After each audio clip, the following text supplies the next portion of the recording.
Olá, queridos irmãos e amigos. Que a paz gloriosa de nosso Senhor e Salvador Jesus Cristo seja com todos. Queridos irmãos e amigos, a Bíblia Sagrada, no livro de Êxodo, capítulo 20, versículo 4, versão João Ferreira de Almeida, diz: não farás para ti imagem de escultura.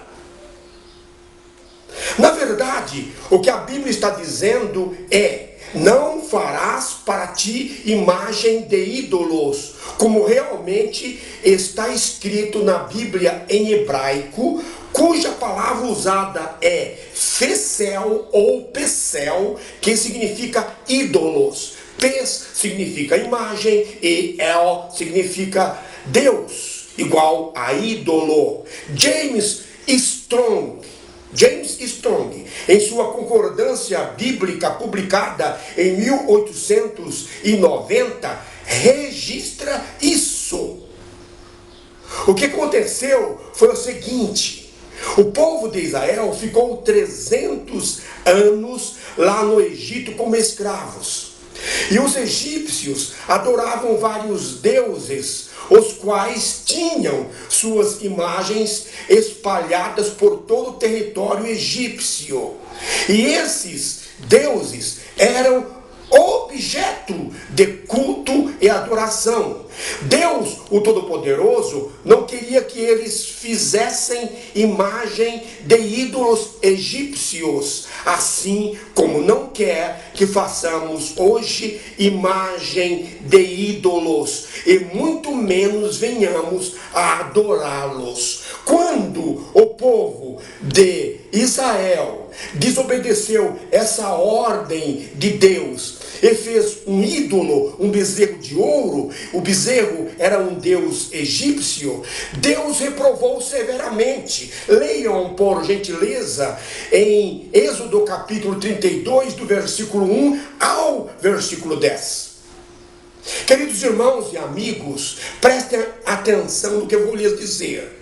A representação de algum personagem bíblico ou não, de algum personagem histórico, através de uma escultura, que é a arte que resulta do processo de esculpir, se não for objeto de culto e adoração, não fere os princípios bíblicos. Entenderam? Quando Deus, o Todo-Poderoso, ordenou que Moisés construísse a arca do concerto, que representava a presença de Deus aqui na terra, pediu-lhe que fizesse 2 querubins de ouro para que fossem colocados, um em cada extremidade do propiciatório. Agora reparem bem: orações, intercessões, pedidos de ajuda não eram dirigidas a esses 2 querubins, mas a Deus, o Todo-Poderoso, que aparecia entre eles para conversar com o sumo sacerdote.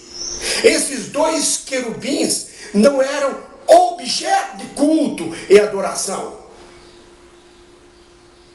Queridos irmãos e amigos, no livro de Números, capítulo 21, do versículo 4 ao 9, a Bíblia diz que Deus, o Todo-Poderoso, mandou que Moisés fizesse uma serpente de bronze e mandou colocá-la sobre uma haste. Vamos recordar esse acontecimento. O povo de Israel reclamou de Moisés e de Deus, dizendo: por que nos fizeste sair do Egito para morrer neste deserto, onde não há pão nem água, e a nossa alma tem fastio deste pão vil? Que reclamação terrível, queridos irmãos e amigos. O povo de Israel chamou o maná de pão vil. Vil é um adjetivo que significa que tem pouco valor, não presta. Reles, ordinário.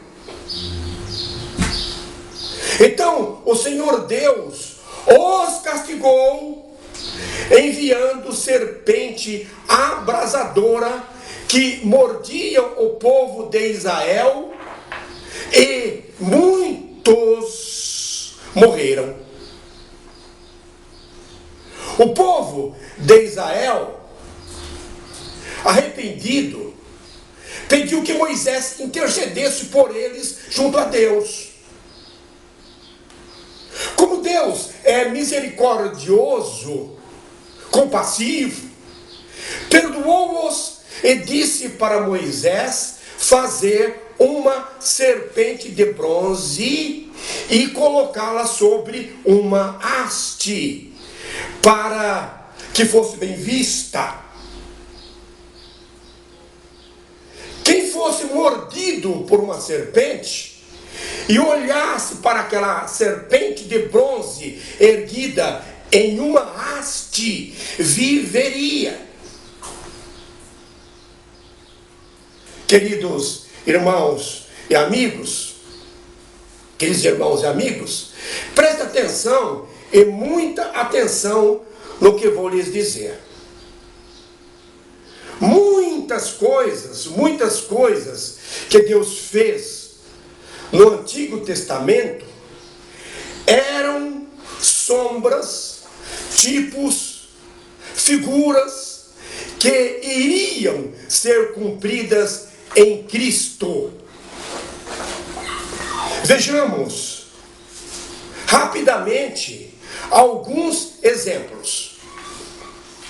Na carta do apóstolo Paulo aos Colossenses, capítulo 2, versículos 16 e 17, disse: Ninguém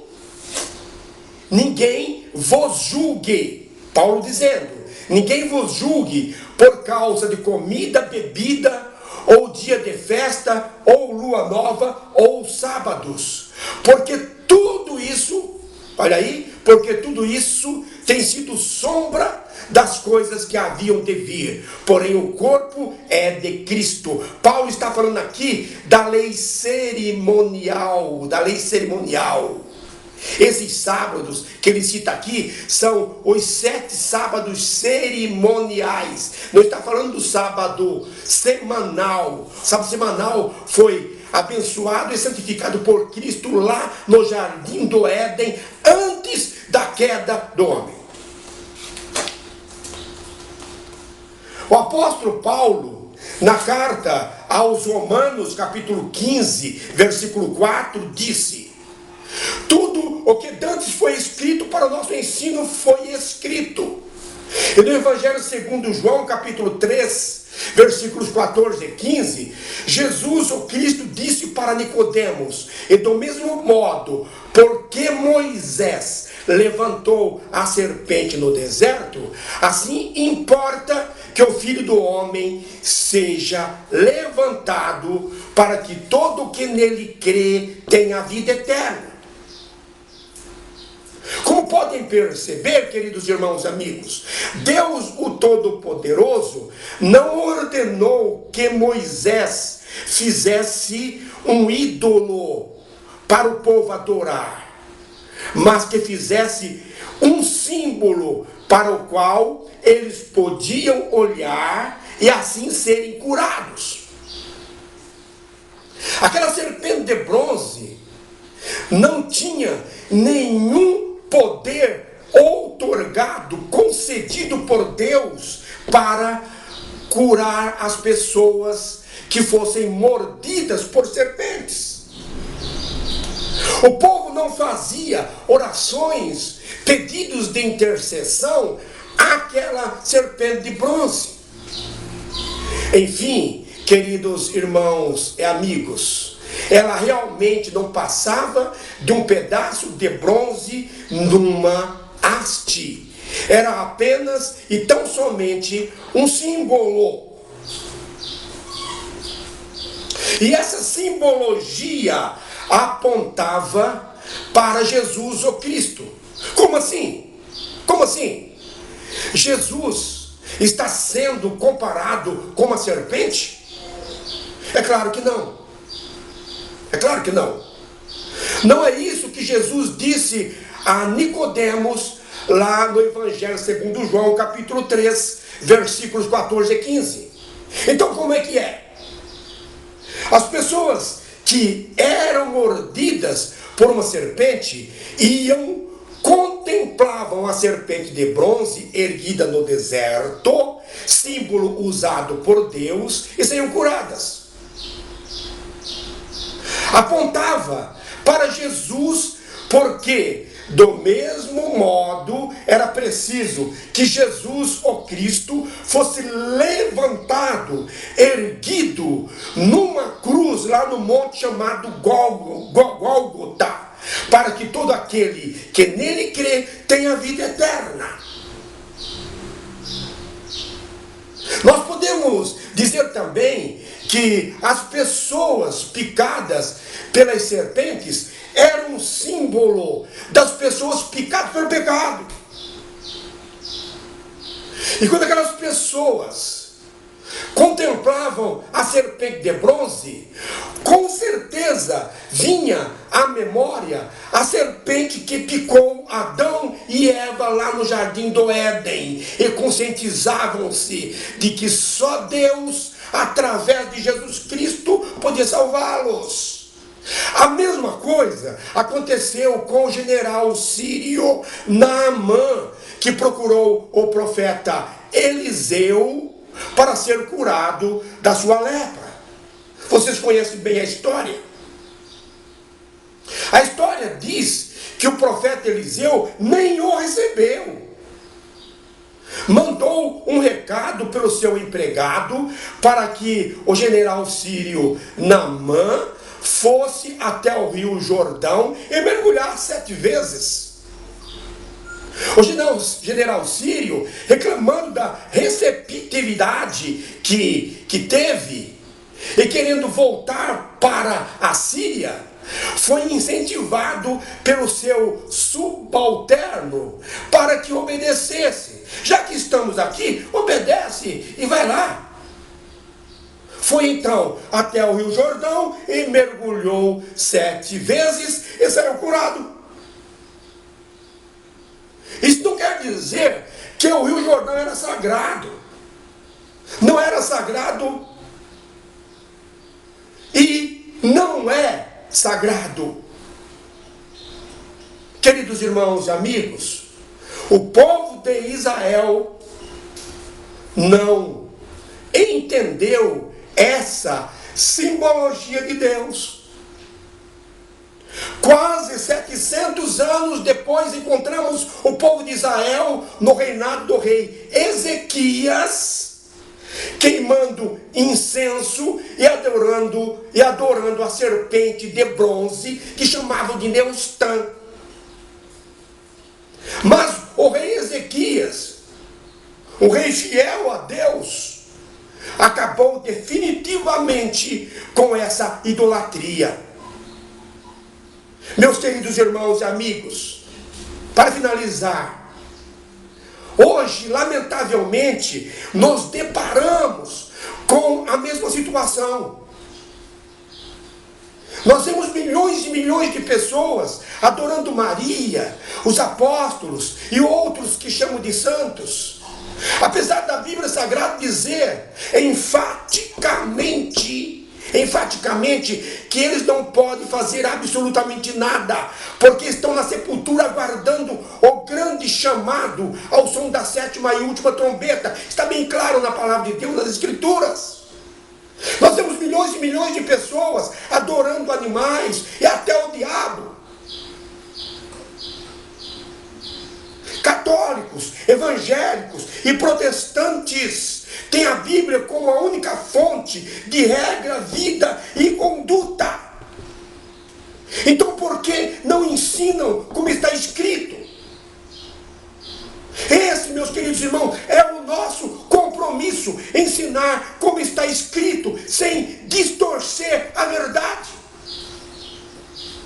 Vejam bem o que o apóstolo Paulo diz na carta aos Gálatas, capítulo 1, do versículo 6 ao versículo 4.